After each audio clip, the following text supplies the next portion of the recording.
Hey everyone. Thank you for joining Financial Freedom Legal for Bankruptcy Tea with Steve and V. This week we're continuing to discuss the ins and outs of Chapter 7 bankruptcy. So Steve, is filing Chapter 7 and keeping your house really a thing? Because the people need to know.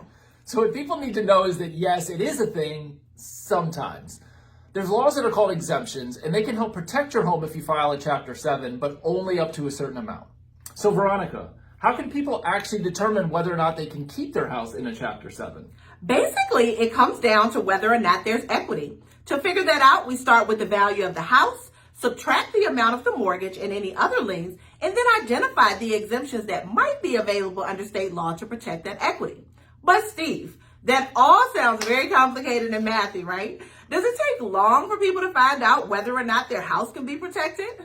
Well, in a free consultation, we can do all of that math very quickly and easily. And you'd find out right then and there whether or not your house would be safe and whether Chapter 7 might be right for you. If not, we can always talk about whether another bankruptcy option might be available to help protect your house and resolve your debts. For more information on protecting your house in Chapter 7, check out our blog post at fflegalva.com. That concludes this week's Bankruptcy Tea. We'll see you next week.